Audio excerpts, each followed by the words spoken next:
C'est bon, vous êtes prêts? Je sais que vous avez faim, moi aussi.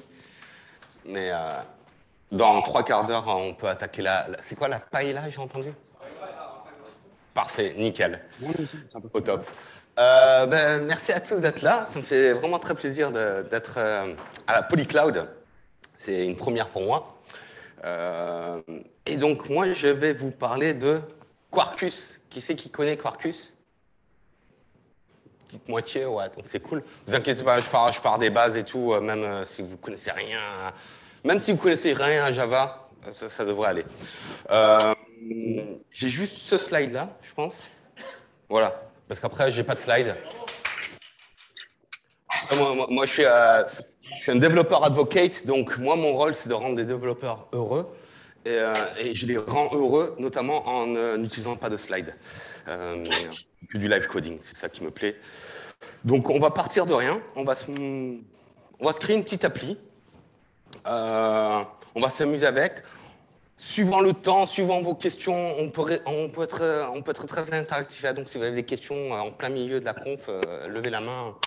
C'est un plaisir d'y répondre. Si vous voulez voir un truc en particulier, vous me le dites. Je peux bifurquer dans ma live démo, il n'y a pas de souci. C'est vraiment ça qui me plaît. Donc, je crois que j'ai quand même. Ah ouais, voilà. Donc, quoi? Ah, il y a un petit délai. Il faut que j'en tienne compte. Il y a un petit délai. Alors, Quarkus, c'est quoi? C'est une stack Java pour bâtir des applications cloud native. Ok. C'est supersonique, subatomique Java, c'est-à-dire qu'on va pouvoir créer des jars, au final, super petits, super rapides. Comment on fait ça? Quarkus, lui, il a pris une approche différente. Java, c'est pas mal, mais au démarrage, il y a pas mal de choses qui se passent. Il va scanner le ClassPass et tout ça. C'est pas le plus rapide.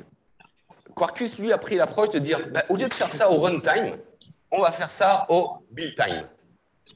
Et le moment où on fait le run, on applique en fait une photo qu'on a pris du scanning de ClassPass et tout ça. Et du coup, on se retrouve sur une appli qui est super rapide à démarrer et aussi super légère. Parce que vu qu'au build time, on va vérifier tout ce qui se passe dans le code, on va pouvoir voir toutes les classes, toutes les librairies dont on n'a pas besoin. Et il va pouvoir nettoyer ça. Du coup, on se retrouve avec un jar tout petit, une empreinte mémoire toute petite. Donc ça, c'est une partie. Et la deuxième partie, on va commencer avec ça, c'est l'expérience développeur, qui est excellente. OK? Donc, ouais, c'est tout ce que j'avais comme slide. On va attaquer, je vais m'asseoir parce que sinon ça fait un petit peu. Alors, on va partir d'un IDE, on va partir de rien en fait. On a besoin de quoi pour faire du Quarkus? On a besoin d'une JVM installée sur sa machine et on a besoin de Maven. OK? Et à partir de là, on peut créer un projet Quarkus. Il y a plusieurs façons de faire. On peut utiliser un archetype Maven. Il y a aussi une CLI Quarkus que je ne vais pas vous montrer. Ou alors, on utilise le support de nos environnements de développement. Okay, que ce soit VS Code, que ce soit IntelliJ, que ce soit Eclipse, même Eclipse, oui, oui. On a des plugins pour ça. Moi, je vais utiliser VS Code. Okay, VS Code, j'ai tout simplement ici installé mon extension Quarkus qui m'offre du support pour faire du Quarkus. Okay, et du coup, je lance ma palette et je dis, je veux créer un nouveau projet Quarkus. Là, j'ai le choix. Est-ce que je vais faire du Maven? Est-ce que je vais faire du Gradle? J'ai un peu faim, donc on va rester sur du Maven, tranquille. La version. Alors, je vais me la jouer. Allez, on va se faire la 3.1 qui n'est pas encore relisée officiellement, mais ça devrait le faire. Je choisis mon package, or.cb. cb, c'est mon pseudo. On va donner un nom à notre application. Donc, vous voyez que là, j'ai fait un peu des tests. On va appeler ça Live Coding Polycloud. Ça me semble pas mal si j'arrive à bien taper. Live Coding Polycloud. C'est une snapshot. Je demande encore mon package. Est-ce que je veux du code qui va me générer au départ pour m'aider à démarrer plus vite? Oui, pourquoi pas. Le nom de ma ressource qui va me créer une ressource REST d'entrée pour que je puisse vraiment rapidement démarrer mon application et commencer à travailler avec. Et le ressource, ça me va. Et là, il va me dire, qu'est-ce que tu veux utiliser comme extension? Donc, les extensions, c'est tout simplement des dépendances qu'on va rajouter au projet, qui vont rajouter de la feature à mon projet. Pour l'instant, on va rester sur on va faire du REST.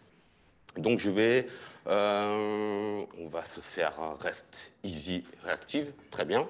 Hein. En plus, vous avez eu Clément, j'ai entendu, qui vous a fait les cours. Hein. Lui, c'est l'auteur de cette librairie-là. Et c'est tout ce que j'ai besoin. Et on va se faire ça dans quel folder? Dans Quarkus. Ça me semble très bien. On va générer ça ici. On va s'ouvrir ça dans une nouvelle fenêtre. Voilà. Donc, imaginez un nouveau projet. Pour ceux qui connaissent un petit peu Java et Maven, vous voyez que j'ai une structure classique. Hein, j'ai mes sources avec mon code qui est ici. Imaginez un petit peu du code.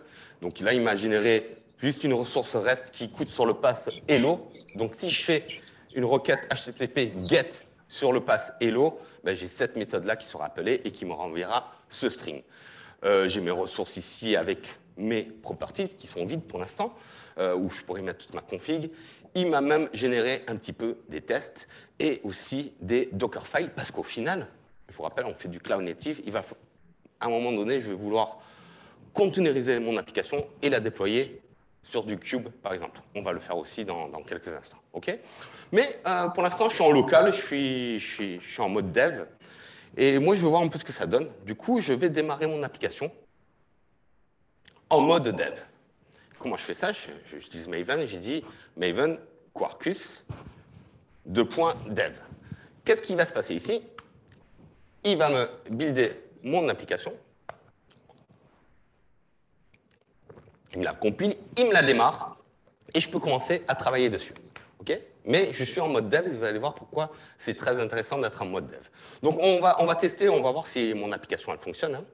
Donc là je fais un petit curl sur local, non pas lol, voilà, hello. Il me dit hello rest easy reactive. Parfait, ça marche et tout. Mais ce que je vais pouvoir faire par exemple ici c'est changer les choses. Je vais dire hello poly. Pourquoi je mets poly cloud? Point d'exclamation. Je reteste et j'ai le changement en direct. Okay, là, vous allez me dire, ouais, Seb, là, tu changes juste une string, c'est pas super impressionnant et tout. OK, on va rajouter une méthode. Donc, je rajoute une méthode. Et là, on va dire, on va rajouter une nouvelle méthode avec un subpass, on va dire sur fr. On va appeler cette méthode-là bonjour. OK, et là, je vais dire bonjour, si j'arrive à taper, bonjour from polycloud. OK, je reteste ici, je fais un curl slash hello slash fr, et j'ai bonjour from polycloud. Donc vous voyez, en fait, mon API, elle tourne tout le temps. Je vais pouvoir rajouter des méthodes, des classes, des dépendances, changer la config. Je n'aurai jamais besoin de redémarrer mon application. Quarkus le gère pour moi. Ça, c'est une expérience excellente quand on est développeur. En fait, il n'y a pas trop de magie. Si je vous montre un peu ce qui se passe ici, hop, vous le voyez. Vous voyez, chaque fois qu'on remet le screen splash là, Quarkus, c'est chaque fois que je fais un changement, chaque fois que je fais un save, Quarkus, en fait, est tellement rapide qu'il peut se permettre de terminer l'application et de la redémarrer. Et vous voyez, il la redémarre en 0,2 secondes. Donc, je ne m'en rends pas compte. C'est tout simplement comme ça que ça fonctionne, la magie de Quarkus. Okay, donc on va rester en mode dev là pendant un petit moment et on va un peu s'amuser avec cette petite application qu'on a créée. La première chose que je veux vous montrer, c'est la configuration. Parce que la configuration, c'est très important, surtout quand vous allez déployer dans le cloud. Vous aurez de la config. Connexion à l'URL de JDBC pour se connecter à la base de données, l'URL pour un remote service, n'importe quoi. Vous n'allez pas coder ça en dur, il faut mettre ça dans de la config, c'est une bonne pratique. Okay, donc, comment on peut faire ça dans Quarkus? Alors, tout simplement, on va appeler config property. Okay, on va lui donner la clé. Donc là, on va le dire, par exemple, c'est un greeting. Et on va déclarer, par exemple, une string qui s'appelle greeting. Okay, donc là, j'ai défini une configuration que je n'ai pas configurée encore, hein, mais elle est définie. Et par exemple, ici, je vais pouvoir faire, au lieu de faire mon hello, je vais pouvoir faire hello greeting plus, voilà, tac. Voilà. OK? Là, si je reteste mon appli, je peux, hein, mais normalement, je vais avoir une erreur parce que je n'ai pas défini ma config. Je vais avoir une belle stack trace. Voilà, elle est là. OK, c'est normal parce que j'ai rien défini ici aussi. Donc, avant de faire ça, je peux lui dire aussi, bon, bah, s'il n'y a pas de config, donne-moi un default. OK, et on va remettre hello ici. Et je reteste là, tac, je suis en live coding, ça refonctionne. OK? Mais du coup, maintenant, c'est configurable et je peux aller dans mes properties et je peux lui dire greeting, c'est hello. Là, je vais lui dire non, c'est hola. OK? Parce que pourquoi pas? Et je reteste et j'ai hola from Polycloud. OK? Donc là, j'ai la config comme ça. Tout ce qui est ici en config, ça, au moment où je vais créer un conteneur, je veux pouvoir changer les valeurs de ça, parce que tout ce qui est ici est exposé aussi en variable d'environnement.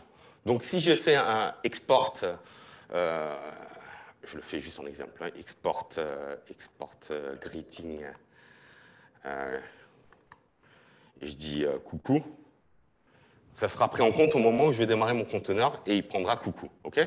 Donc je peux m'amuser comme ça.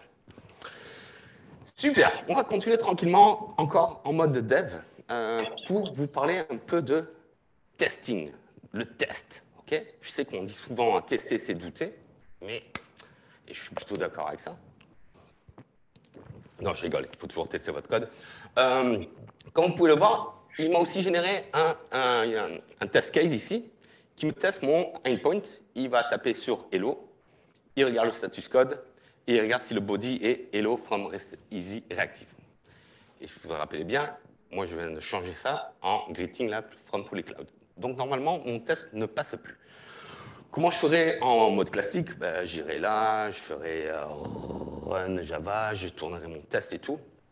Ce qu'on peut faire avec Quarkus, c'est du continuous testing. Je peux lui demander, pendant que tu tournes, dès que je fais un changement de code, fais-moi tourner les tests. Donc là, c'est à l'arrêt, mais j'appuie sur R, et là, il va me dire, oh, ben non, ça marche pas. Moi, je m'attendais à Hello from Recipe Reactive, et qu'est-ce que je reçois? Hola from Polycloud. OK. Donc, ce que je peux faire, c'est prendre ça, je peux fixer mon test. OK. J'aurais pu changer cette partie-là aussi, mais là, je vais plutôt changer mon test. Je vais ici, je vais lui dire, écoute, le string que tu dois recevoir, c'est plutôt ça. Hello from Polycloud. Et vous voyez, j'ai juste fait save, et d'entrée, il me dit, c'est bon, tous les tests qui passent.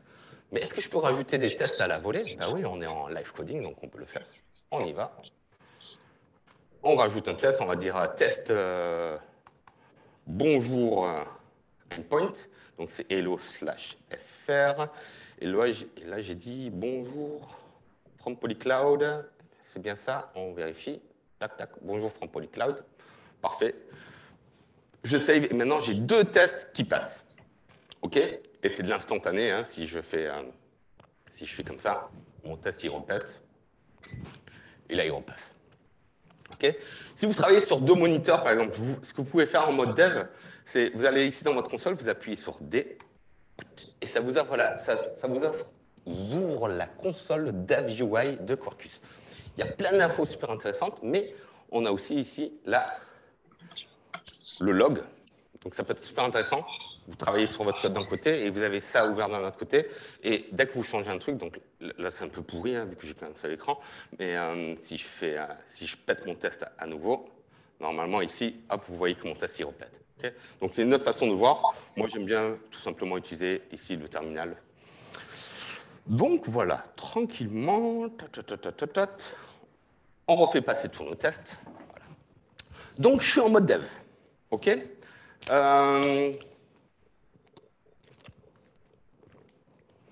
Je suis sûr qu'il y en a plein de... Alors, je vous ai demandé si vous connaissiez Quarkus. Est-ce que vous connaissez Spring? Bien sûr que oui. Parce qu'il y en a plein qui disent, ouais, Seb, Quarkus, c'est bien, mais moi, je fais du Spring et tout. Est-ce que tu peux m'aider sur ça? Alors, on peut faire du Spring. On peut utiliser la syntaxe de Spring dans Quarkus, si on le souhaite. OK. Au début, quand on est un peu timide et tout. Et après, pour rebasculer sur du vrai Quarkus. Hein. Mais, par exemple... Allez, on va le faire. Je n'avais pas prévu de le faire, mais on va le faire. On va dire, par exemple, je vais faire exactement le même endpoint que là j'ai fait là, mais en mode Spring. Donc, ce que je peux rajouter, c'est, on a des surcouches en fait. ici pour toutes les librairies de Spring. Et moi, je veux Spring Web pour faire du reste. En fait, on va juste offrir les mêmes annotations. En dessous, c'est du Quarkus, ok? C'est juste vraiment du pig lipstick, comme on appelle ça.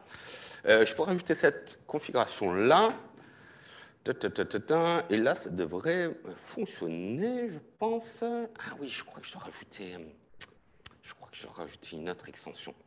Parce qu'ils ont fait un petit changement, ou alors ils l'ont fixé là. On va voir. Hop. Juste par précaution, je la rajoute.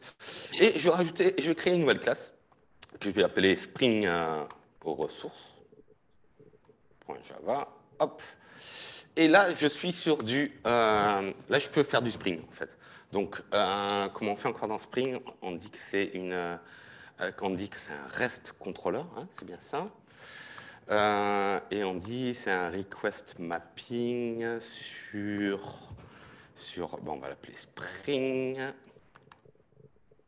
Voilà. Et après, je peux créer mes méthodes. Et donc là, du coup, c'est pas get, c'est un get mapping, ça s'appelle dans Spring.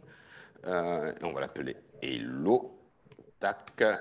Et ça retourne une string hello. On va l'appeler comme ça. Et là, on va voir return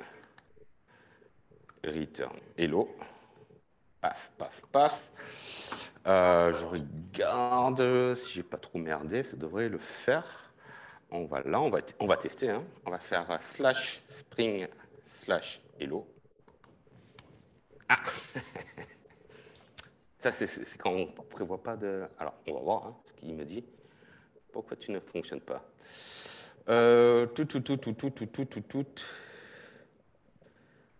Quarkus, qu'est-ce que tu veux? Spring... Ah oui, c'est Quarkus REST ici Jackson qu'il me faut. Ah voilà, ça, ils ont changé ça. C'est pas grave. Hein, je peux juste lui dire, écoute, il me faut une autre extension, là, Quarkus... Quarkus REST easy... il va pas m'emmerder. Attends, REST easy... elle est où? Jackson.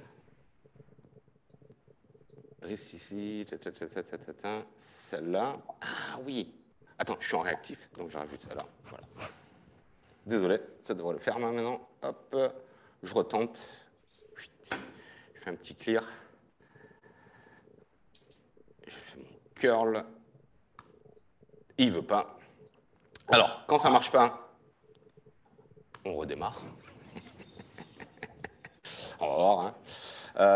Peut-être que j'ai rajouté un peu trop de ressources du coup. Tout, reste easy, reactive, Spring Web, Jackson. Toi, on va te virer. J'en ai pas besoin. Tac. Ça devrait le faire.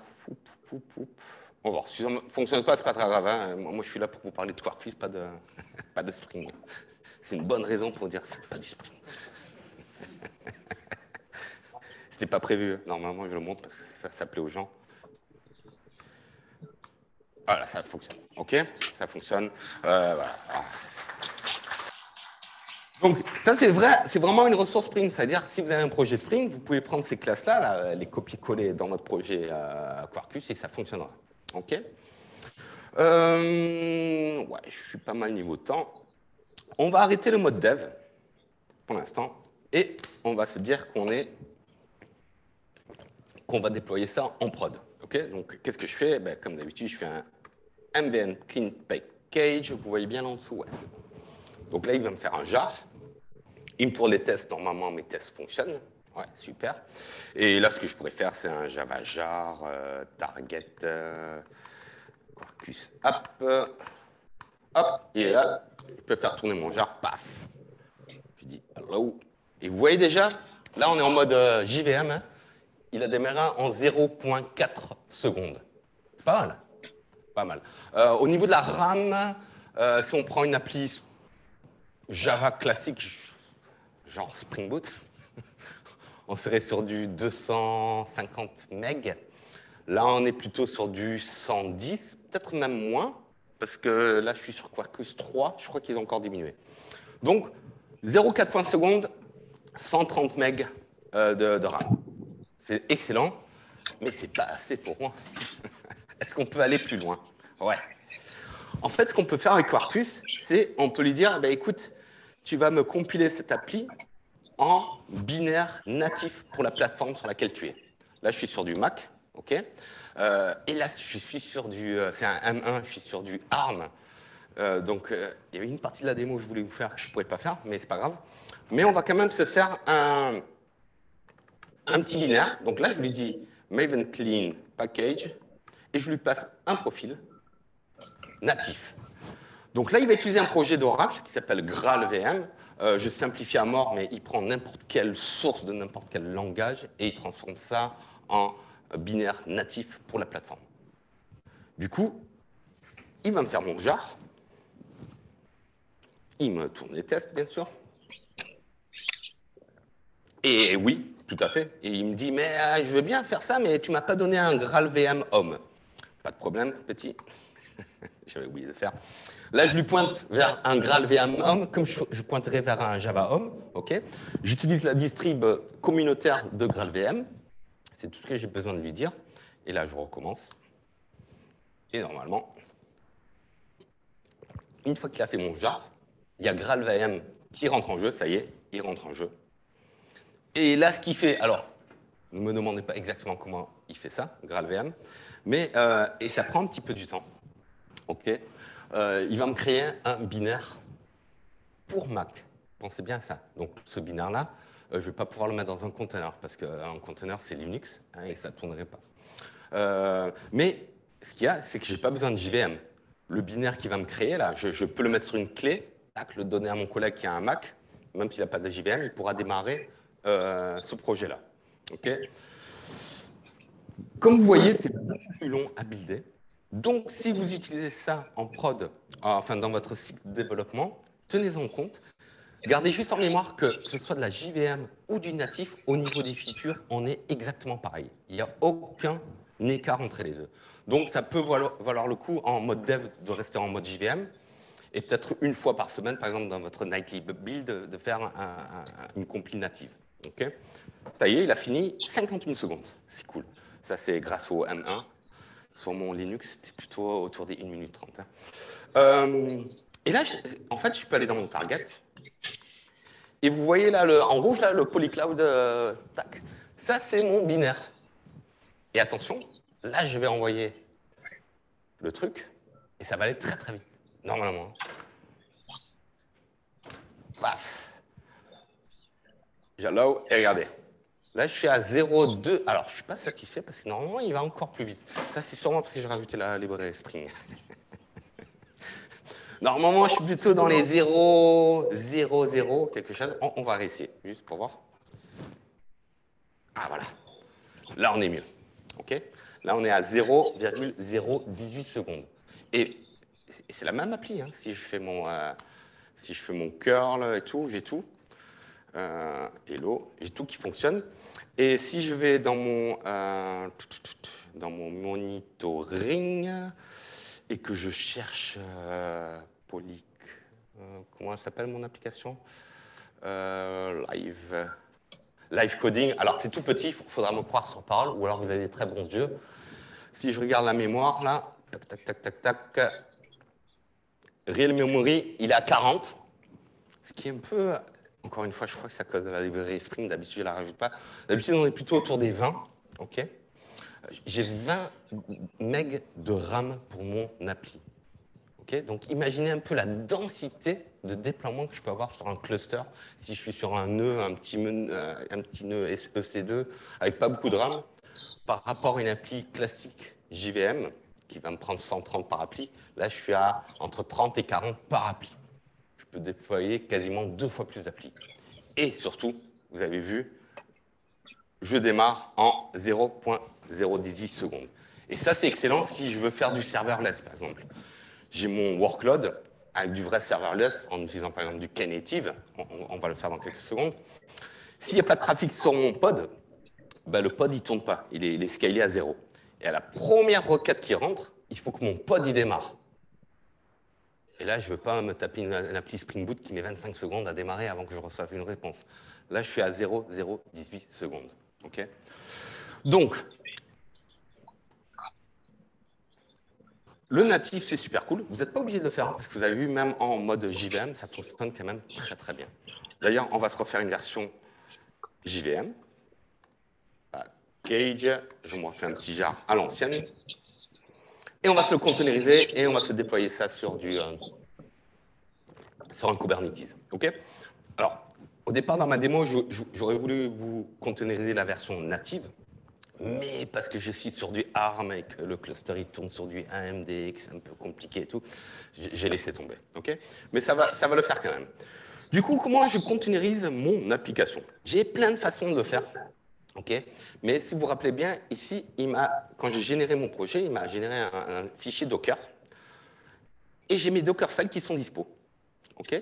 Donc, je peux faire à l'ancienne, et oui, j'appelle ça à l'ancienne, je peux faire un Docker build de mon projet, et il va me créer un conteneur. J'ai d'autres extensions. Hein. Je pourrais, par exemple, je ne vais pas l'installer, mais je pourrais faire du Jib. Je ne sais pas si vous connaissez Jib. Jib, c'est excellent, c'est un projet de Google, très centré sur Java, qui va intégrer la containerisation et même le push vers la registry de mon application dans mon cycle Maven. Okay? Quarkus supporte ça. En fait, je rajoute juste cette application et j'ai une config à faire. Après, quand je fais mon mvn clean install, il va me faire mon jar, il va me faire mon conteneur, il va me le pousser vers la registry. Okay? Donc ça, c'est une possibilité. D'habitude, je vous montre ça, mais encore une fois, vu que je suis sur du ARM, c'est un peu plus compliqué. Donc là, on va faire un Docker build. Et comme je suis sur du ARM, voilà, tac, tac, tac, tac. Il faut juste que je lui passe ça là, BuildX, plateforme, je lui dis, fais-moi un conteneur pour du Linux AMD 64. Okay, je lui donne un nom à mon conteneur, on va l'appeler Live Polycloud. Ça me semble pas mal, il faut que je me rappelle, Live Polycloud. OK. Donc là, il me crée mon conteneur. Ça devrait être relativement rapide. OK, il me l'a fait. Et une fois que j'ai mon conteneur, ben, là, il est en local. Hein, je pourrais faire un... Oh, on peut se le faire. Attends, mon appli, elle tourne encore. On peut se faire un Docker Run en interactif. Je mappe le 80 sur le 80. C'est un truc comme ça, hein, ça doit le faire. Ah oui, ben non, ben non, je suis stupide. Il me dit, mais non, tu as fait un conteneur pour AMD et moi je suis sur du ARM. Donc c'est pas grave, pas grave. On va pusher ce conteneur sur ma registry. Et là, oh, merci le réseau Renator, c'est ça. Hein. Ah, c'était la révolution pour moi il y a 12 ans quand j'étais en école DG, quand j'ai découvert le réseau Renator. Oh. On faisait même du émule, on se faisait taper sur les doigts. Mais... Vous ne connaissez pas émule? Si, ah, ça... Non, je ne sais pas, hier j'étais au speaker dinner, tout le monde me vous voyait. Alors, si je vais sur mon Docker Hub, regardez, hop, ça a été poussé il y a quelques secondes. Donc, c'est dispo sur mon hub. Si c'est dispo sur mon hub, ça veut dire que n'importe qui peut l'utiliser, y compris un cluster Kubernetes. Et c'est ce qu'on va faire maintenant. Donc, comment je peux publier ça comment je peux créer les ressources Cube pour mon appli? Encore une fois, j'ai plein de possibilités. Hein. Dans mon appli, je pourrais dire, installe-moi l'extension... pardon. Installe-moi l'extension Kubernetes. Je pourrais faire ça. Et là, au moment où je ferai un MVM clean install ou package, il va me générer tous les YAML, le service, le déploiement, tout ce qu'il me faut. OK, moi, je vais faire une autre façon. Je vais utiliser une de mes distribs Kubernetes préférées et, qui s'appelle OpenShift, que vous connaissez sûrement. Donc, juste pour l'info, moi, j'ai travaillé pendant 10 ans chez Red Hat. J'ai quitté Red Hat il y a 6 mois. Je suis dans une nouvelle boîte qui n'est pas du tout en concurrence avec Red Hat, donc je peux continuer à montrer à Red Hat. Et franchement, cette distrib-là, elle est géniale. En plus, je suis là sur un cluster qui s'appelle la Sandbox. Je peux vous ouvrir la page. Tac, tac, tac, tac, tac. Parce que ça aussi, c'est l'intérêt de tout ce que je vous montre. Bien sûr, c'est open source gratuit. Y compris le cluster là, que je vais utiliser, c'est la Sandbox que vous pouvez utiliser gratuitement pendant 1 mois. Okay, c'est un cluster Cube quasi complet. Il y a quelques restrictions. mais c'est un vrai OpenShift qui tourne pendant un mois. Et au bout d'un mois, ben, quand c'est fini, vous cliquez sur un bouton et hop, ça recommence pour un autre mois. Et vous pouvez faire ça autant de fois que vous voulez. J'adore cette distrib Kubernetes parce que c'est vraiment l'esprit Red Hat. Hein. Red Hat, on est connu pour Linux et on est connu pour RHEL, Red Hat Enterprise Linux. OpenShift, pour moi, c'est un petit peu ça. C'est le Kubernetes pour l'entreprise. C'est un vrai cube costaud et tout. Et surtout, on a une vue ici qui s'appelle la vue développeur. Moi, je suis un développeur. J'ai pas envie de me rendre fou avec des YAML et tout. Moi, ce que j'ai un workload et j'ai envie de le faire tourner en prod. OK? Donc, je suis ici, je fais, je veux rajouter un workload. J'ai plusieurs possibilités. Je pourrais pointer directement vers un repo Git où il y a mon appli qui tourne. Et OpenShift est assez malin pour découvrir quel type de stack c'est, si c'est du Java, du Python. Hein. Il va me faire mon build, il va me faire mon conteneur et il va me déployer. Donc ça, c'est une manière de le faire. Je peux lui coller du YAML direct, si je veux. Je peux faire du Helm chart et tout ça. Mais j'ai ce truc-là qui s'appelle Container Image. C'est-à-dire, est-ce que tu as une image de conteneur dispo dans une registry? Oui, c'est ce qu'on vient juste de faire avant. Tu peux la déployer directement. Donc, je clique ici. Voilà. Et là, je lui pointe juste vers mon image. Donc, CB 2706 live. Comment je l'appelle encore? Live Polycloud. OK. Live Polycloud. Je savais que j'allais. Non, ça c'est Live Polycloud. Il va me la valider. Il fait c'est validé. OK. En plus, il me fait des petits checks et tout. Si j'ai une grosse faille de sécurité, il va me le détecter direct. Hein. Si j'utilise un peu trop du root ou quoi, il va me dire oh, ça, je ne le déploie pas. OK. Ou alors je clique là. Du coup, un petit icône, ça c'est juste pour le fun, pour que ça soit joli. C'est une appli Quarkus. Je peux configurer plein de choses. Par défaut, ce qui est génial aussi avec la sandbox, si je vais dans le déploiement ici, c'est pas du tout. Si je vais dans déploiement scaling, non plus. Attendez, deux secondes. Parce qu'il change. Je suis en serverless par défaut maintenant, hein, c'est ça. Mais c'est ça que je voulais montrer. Ah ouais, voilà, merci. Mais c'était dans un menu, mais merci. C'était pas par défaut au départ. Par défaut, il va me faire un déploiement serverless. OK? Donc, tout ce que je vous ai expliqué avant, c'est le fait que mon pod, s'il n'y a pas de trafic dessus, il ne tournera pas. Pour ça, il utilise Knative. Knative, c'est la solution serverless agnostique. OK? C'est quelque chose que je conseille toujours à mes clients. Il y a d'autres solutions. Hein, chaque cloud provider a sa solution. La plus connue, c'est AWS, c'est les Lambda. C'est un excellent produit, mais on a une adhérence au cloud provider. Et la petite anecdote que je raconte toujours, c'est je travaille pour chez Red Hat, un de nos gros clients, c'est une société d'assurance française assez connue, en 3 lettres avec un X au milieu et la même lettre de chaque côté. Pour pas le nommer. Eux, ils avaient déployé, ils avaient plein de microservices en lambda qui marchaient super bien. Mais à un moment donné, décision politique, ils ont fait « Ah, mais tous ces workloads-là, il faut qu'ils tournent sur du Azure. » Je peux vous dire que les devs, ils n'étaient pas contents. Et maintenant, ils font du Knative. Knative, c'est... Tu prends n'importe quel pod, tu pourrais prendre un pod qui fait tourner du COBOL, un pod qui ferait tourner du PHP, c'est pour dire. On peut le rendre serverless.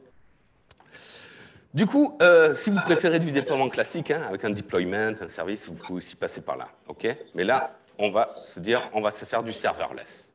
Tac, tac, tac. Je peux changer mes variables d'environnement. Ah ben, on va le tester du coup. On va se mettre le greeting ici. On va se mettre coucou. Non, faut faire attention. Coucou. Le scaling. Là, je vais lui dire, écoute, s'il y a plus de 10 connexions concurrentes sur le même service, là, tu peux commencer à scaler. Par défaut, il est à 100, hein, mais là, on va le mettre à 10 parce qu'on est en mode démo. Et on va lui dire, là, par défaut, au bout de 60 secondes, s'il n'y a pas de trafic, il scale à 0. Comme je suis en mode démo, on va lui dire, au bout de 20 secondes, s'il n'y a pas de trafic, tu scales à 0. Alors, je fais create. Et normalement, alors, je ne voulais pas le créer là-dedans. Ça, c'est une autre démo qui n'a rien à voir. Hein. On va ici, on va regarder un petit peu ce que ça donne. J'ai mon conteneur qui s'est créé, il s'est créé, view logs. Super, j'ai mon API Quarkus qui tourne. Je retourne sur ma topologie. Je l'ouvre. Est-ce que ça fonctionne? Slash hello. Elle fonctionne. Parfait. Regardez. Coucou from Polycloud. Et là, c'est sur le cloud. L'URL, je vous la filer dans quelques secondes. Mais ça y est, mon appli tourne en prod. Je peux la scaler, on va la scaler dans quelques instants. Mais ce que j'ai envie de vous montrer, c'est qu'on ne va plus y toucher. Et normalement, dans 20 secondes, ça va retomber à 0. Vous voyez, hop, terminating. Dans quelques secondes, il n'y a plus rien qui tourne. Il va me dire, elle est rescalée à 0. Voilà, scalée à 0. J'ai plus de ressources qui tournent. Okay. Et à la seconde où quelqu'un va aller sur cette URL, et là, faites-moi un plaisir de me réveiller l'application.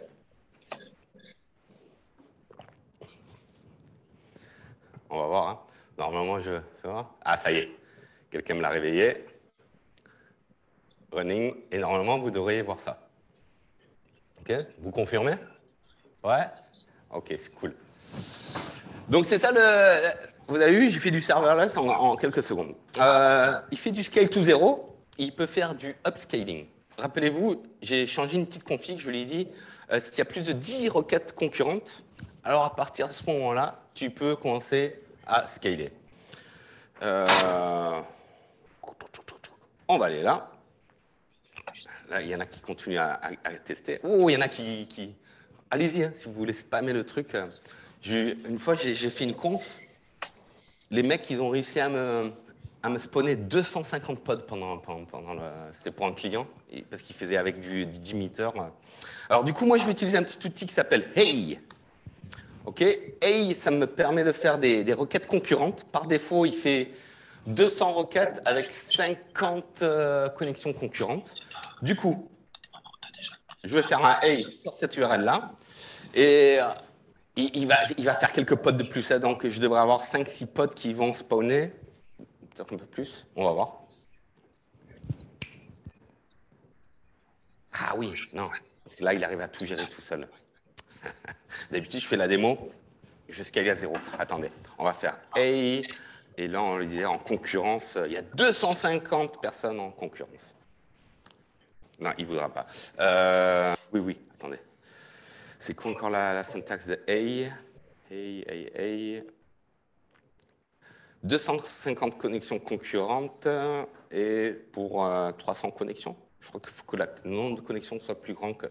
Ça devrait fonctionner. Ah, voilà.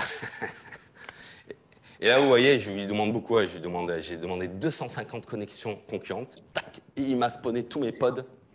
Et tous ces pods-là, une fois qu'ils auront fini de faire leur travail, ben, ils vont gentiment rescaler à 0. Alors, je m'écarte un peu de Quarkus là, mais juste pour vous parler de Knative, vous pouvez aussi lui demander de garde-moi toujours 2 pods au chaud, par exemple. Peut-être que vous n'avez pas envie d'avoir du scale to 0 parce que votre appli est un peu lente à démarrer. Vous voulez toujours avoir deux pods ou un pod qui tourne au chaud. Et au moment où il y en a besoin, il va automatiquement scaler. Okay, mais là, vous voyez, il a terminé. C'est fini. Il me reste combien de temps? Plus que 15 minutes. Cool. Je peux faire plein de choses en 15 minutes encore. Alors, on va parler un peu de persistance. On va revenir ici. On va faire un petit clear. Et on va se dire, bon, là, mon appli, le hello, c'est pas mal, mais ça ne fait pas grand-chose. En général, une appli un peu sérieuse, on persiste des choses. Hein. On a des entités et on persiste des choses. Vu qu'il me reste plus que 15 minutes, je vais changer un petit modèle. Je voulais intégrer du chat GPT et tout, mais on fera ça ce soir, si vous voulez. Mais en gros, je suis désolé, on va faire un truc classique. On va faire une petite to-do app où je peux rajouter des to-do. Donc, il faut que j'ai un objet to-do. Il faut que j'ai une librairie de JDBC pour se connecter à une base de données. Et je vais faire du ORM et je vais utiliser Hibernate pour ça. Donc, est-ce que Quarkus peut m'aider pour ça? Je pense que oui. Je veux du Hibernate. OK, et on va faire du Hibernate avec Panache. C'est une surcouche à Hibernate fournie par Quarkus qui me simplifie grandement ma couche ORM. On va mettre ça sur du Postgres, donc il me faut le JDBC de Postgres. Et il me faut, je crois que je l'ai déjà rajouté, il me fallait un désérialisateur, j'ai rajouté déjà Jackson tout à l'heure. Donc ça devrait le faire, ça. Juste ça, ça devrait le faire. Paf. On rajoute ça. On y va. On peut même démarrer mon application en mode dev. Quarkus dev. La Maven télécharge le truc. Oh, regardez. Et là, est-ce que vous avez vu passer ça? Il me dit, ah, tu as rajouté le jar de Postgres JDBC. Ça veut dire que tu veux sûrement faire du Postgres. Et tu es en local, et je vois pas de Postgres qui tourne pour toi. Du coup, tu sais ce que je vais faire? Je suis sympa. Je te démarre un petit Postgres. Et c'est ce qu'il a fait là. Il m'a démarré un Postgres pour moi. OK. Regardez, au niveau de ma config, j'ai rien au niveau des bases de données. Bon, on va voir ce que ça donne. On va lui dire, je vais faire un nouveau fichier qui s'appelle todo.java. Là, je vais faire du JPA classique. Je vais dire, c'est une entité. Une entité, c'est une entité. Là, je peux faire à la classique si je veux, mais ce que je vais lui dire, écoute, toi, l'entité, tu extends Panache Entity, qui est fourni par Quarkus, et je lui dis, public string, mon to-do, il a un titre. On va rester très très simple. Je sauvegarde. Et là, vous dites, Seb, Seb, c'est pourri ce que tu as fait. Normalement, il faut que tu mettes private et que tu fasses du getter et setters. Ouais, mais moi, je m'en fous. Non, je m'en fous parce que Quarkus, lui, à la compile, il va voir que c'est une entité, il va me changer la visibilité de mon champ title, il va me le rendre privé et il va me générer les getters et les setters. Je n'ai pas à m'en soucier. Okay, donc là, j'ai fini avec mon entité. Super. Je peux créer une ressource. On va l'appeler todo resource. Java. Tac. On va lui dire tu écoutes sur le pass qui s'appelle todo 12. Et ce que je veux, c'est, je vais faire deux méthodes. Je vais faire une qui me renvoie tous mes to-do. Donc c'est un get, et ça me renvoie une liste. Une liste, hop. De quoi? Une liste de to-do. OK. Et je l'appelle to-12. Et là, regardez, comme c'est simple, je fais juste return to-do, point, et j'ai un truc qui s'appelle listall. Hop, j'ai fini. Je vais créer une autre méthode pour créer des to-do. Donc là, c'est un post. Vu que j'écris dans la base de données, je veux que ce soit transactionnel. Donc je le rends transactionnel. Et je vais renvoyer une réponse HTTP. Et on appelle ça create to-do. Et ça prend quoi en paramètre? Ça me prend un to-do. Voilà. Et là, très très compliqué aussi, todo.persist. Et j'ai fini. Et il veut une réponse, donc je lui retourne une réponse.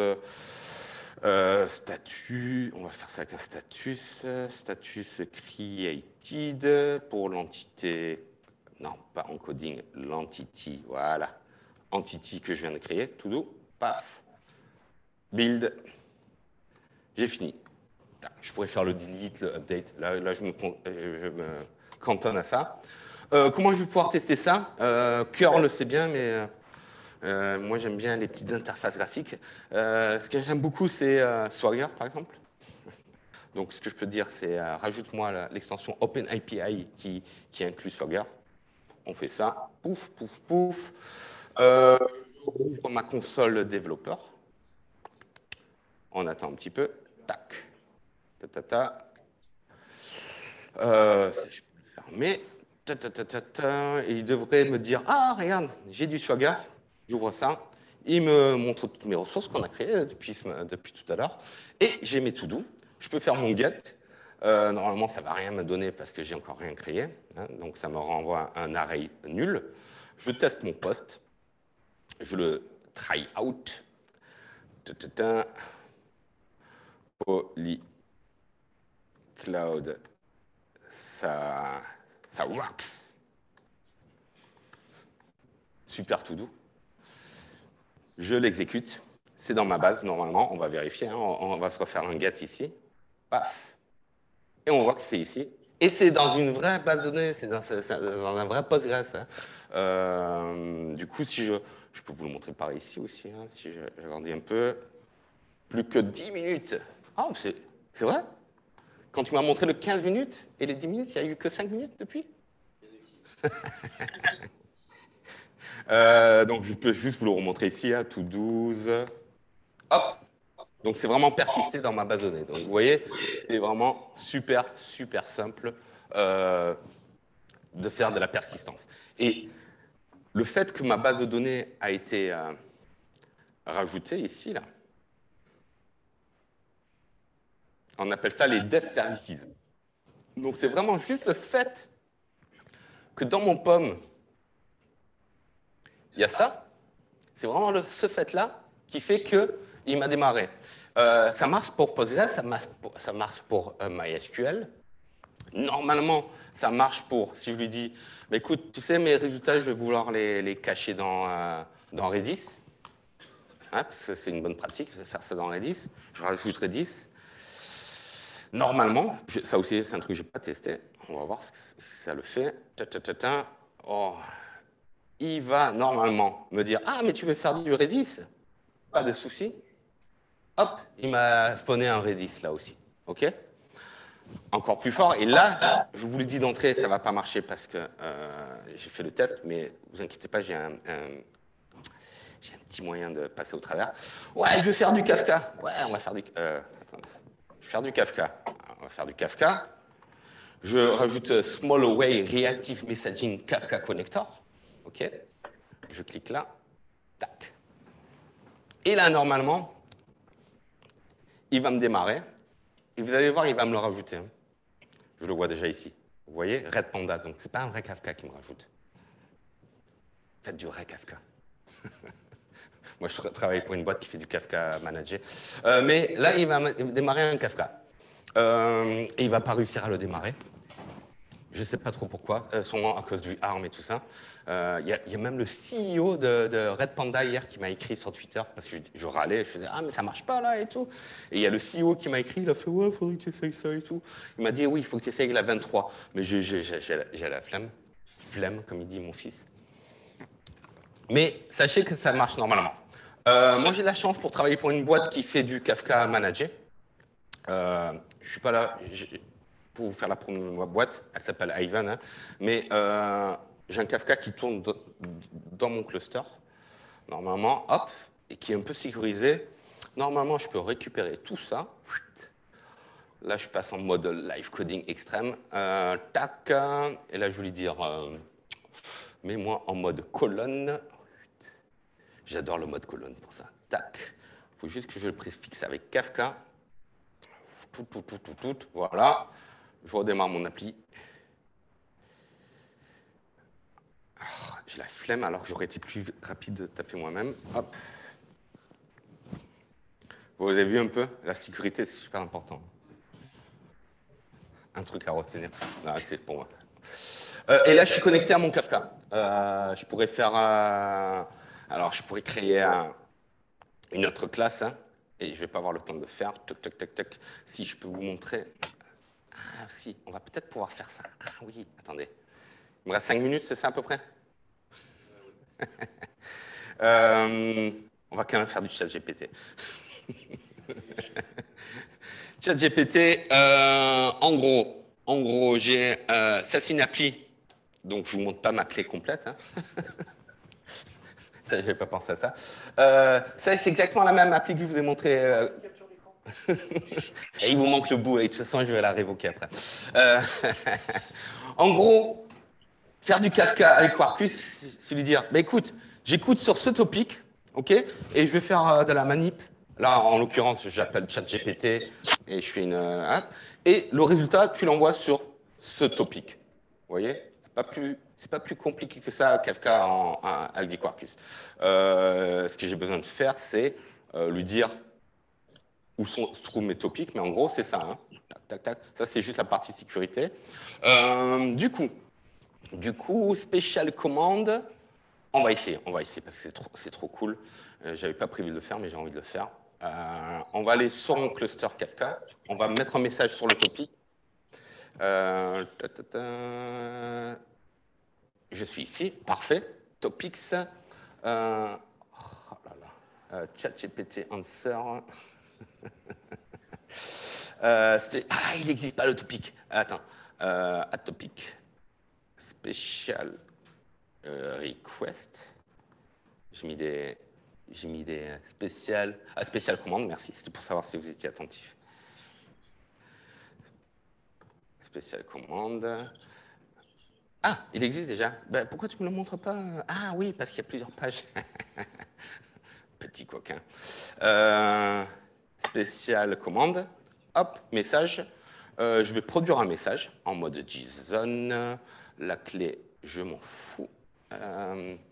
Et je pense que ça va le faire. Donc, je crois que j'ai username. C'est CB2706. Et content, c'est what is the best Java framework. et là, ChatGPT, il a intérêt à être bon. Hein. Tac, tac, tac. Donc ça va aller sur ce topic spécial request qui va être récupéré par mon appli que je dois démarrer, sinon ça ne va pas fonctionner. Je viens d'y penser maintenant. Je fais un petit MVN Quarkus Dev. Voilà. Il va écouter. Non, alors, normalement, il va récupérer. Je produis le message. Il produit le message et on va aller sur l'autre topic dans laquelle il met les réponses, qui était donc spécial commande. Ça fait partie d'une date. Voilà, dans celui-là, il devrait être là. Message, fetch message. Je ne sais pas, peut-être qu'il est un peu lent. Si ça marche, c'est vraiment excellent, parce que je n'avais pas du tout prévu de montrer ça. Est-ce qu'il a été récupéré? Il n'a pas poussé encore. Après c'est ChatGPT qui va être un peu long. Hein. C'est possible. Regardez comme c'est fantastique. Il m'a donné une réponse. Alors, as an AI language model, I cannot choose and recommend. Ouais, voilà, bullshit de ChatGPT.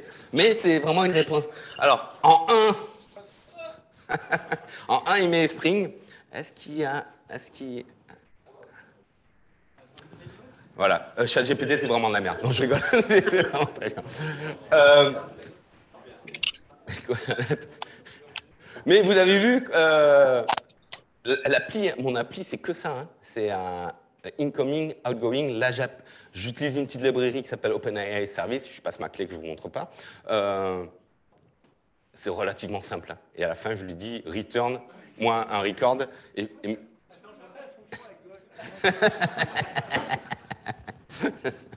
C'est une clé que je paye en plus. Bon,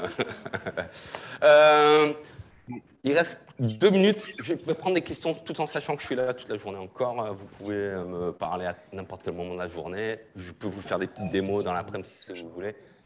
Oui, il y a plein de questions. Alors, ça commence par là et après on scale out comme ça. Comment ça se fait que tu compiles plus vite que Rust avec GraalVM?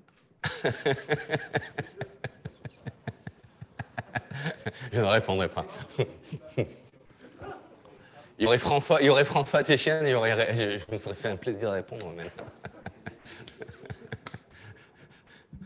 il y a des questions en bas aussi. Hein, ouais, juste, alors, c'est pas tellement une question, mais peut-être, est-ce que tu peux faire un mini point sur l'IO thread et du coup la différence qu'il y a un petit peu entre Spring et Quarkus à ce niveau-là sur Proactor, toute cette partie-là pour le côté réactif. Pour le côté réactif, tout à fait. Voilà. J'imagine que Clément, quand il est venu vous voir, pour ceux qui ont eu Clément en prof, il vous a fait tout sur du réactif et tout. Alors, dans Quarkus, là, j'ai fait du réactif sans faire du réactif, en fait. Ça utilise une librairie qui s'appelle Mutiny, qui est réactive par défaut. Quarkus, par nature, est réactif, parce que le cœur de Quarkus, c'est du vertex. et Vertex et non bloquant sur les IO. Et autour de ça, il y a, on peut faire du full réactif. Là, j'ai pas trop fait parce que j'ai pas trop eu le temps. Mais en fait, ça utilise une librairie qui s'appelle Mutiny, qui est excellente parce que réactif, c'est pas la learning curve la plus aisée au monde. Avec Mutiny, ça facilite beaucoup. En gros, il y a deux objets, il y a les uni, les multi, et c'est tout ce que vous avez besoin de savoir. Il y a plein de docs sur ça. Ouais, là, vous voyez, là, je fais du blocking, par exemple, mais pour moi, l'expérience développeur pour faire du réactif, elle est beaucoup plus simple sur Quarkus. Mais bon, je suis un peu biaisé aussi. Ouais. On m'entend bien? Ouais. Ok, nickel. C'est une question liée au déploiement de l'application Quarkus. Ouais. Je vous ai vu containeriser l'application avec des images Docker qui sont données par défaut. Les Docker files sont fournis. Maintenant, j'avais cru voir que ces images Docker partaient du principe que ça devait être, que l'application devait déjà être compilée sur l'autre et que ça effectuait une copie.